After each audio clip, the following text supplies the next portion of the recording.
All right, let's talk about the rear end. I've started assembling the rear end. I use this lube locker. It's a really good gasket. It has silicone beads on it.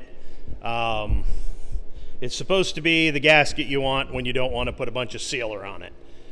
So I rolled it up, I dropped the differential down onto it.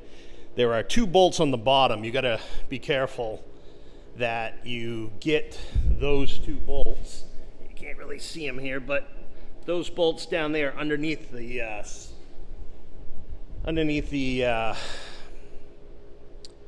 front front spinny bit.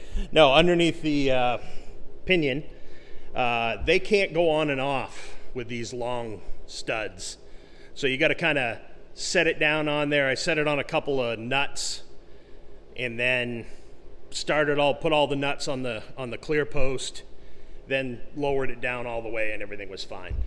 Torqued that up to 35 pounds and it's good to go. Again, this is a nodular iron posi, torque worm posi from Speedmaster. So it's a 3.5 gear, should be okay, or 350 gear. Should be good for the road with the 6-speed overdrive. Should meet all your needs.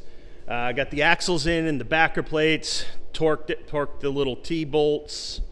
I'm gonna red tag this too, throw a tag on the front differential somewhere just so that I remember it doesn't have grease in it. I don't want to put grease in it now. You're asking to tear it back apart as soon as you do that. So I'm gonna just leave it dry. I'm gonna red tag a bunch of things as I put it together, and I will know to look when before anything gets fired up or moved. So I'll take care of that right now. But next I'm gonna move on, put on the rotors, calipers, and probably throw the wheels back on this so I can just roll it under the chassis when I'm ready to put this part back together. So that's kind of where we're at with the rear end right now. I'll bring you back when I have more to show, but this is that Willwood internal parking brake. It's a nice little setup. It's a cable driven setup. It's not electric. It's fairly simple. I like it. I think it's cool. It's hidden, so why not? And you'll have an e-brake. What are you gonna do, right? Anyway, that's it for the rear end right now. I'm waiting for I did hit this in a couple of spots with some additional ceramic paint that looked a little light, but I'm just coating the hell out of everything right now. This rear end, this is a Curry rear end housing. This came with a little magnet in the kit, so I epoxied that into the bottom of the pan right next to the drain plug. That's the other nice thing about these is they have a drain plug in the rear of them, so you can actually drain it and not have to pop the pumpkin off or anything silly like that. So I did epoxy the magnet down to the base of the housing right next to the drain plug. It's out of the way. It's not going to hit anything. So that should catch any debris that happens to be, as it starts to wear in. So that's about it for this right now. I'll come back to this in a bit when I get a little bit more on it. My intention is to take this all the way to the point where I can put the brake lines on it, run the brake lines from the rubber tube that comes down into the top of the rear end, and then run the brake lines to the calipers so that when I put it in the car, that part's all done and all I got to do is plumb from the rubber tube up to the master cylinder. And again, I've pre-fit all this. I've been torquing it, putting it all together. I did use orange Loctite just because, well, I don't want to do it again.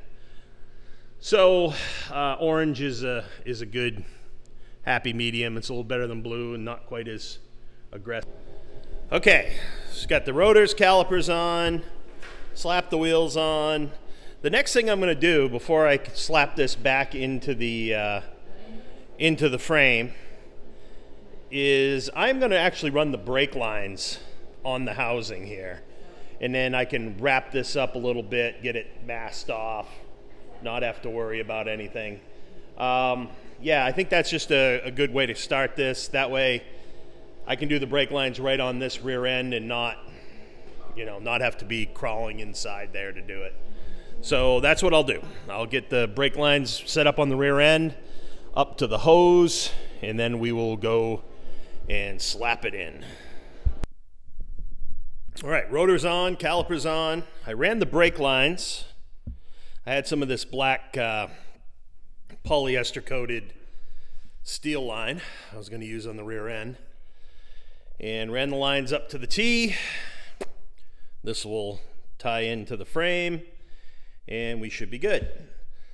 So next thing I'm going to do is I'm going to mask this off just like I did the front end, try to protect as much of it as I can, still allow it to mount up, function, and roll, obviously. So I'm going to do that next. I'll roll my cart back here and start trying to patch pieces on this to make it somewhat protected. And then I guess the next step is to get that up underneath the chassis. So we will have a look.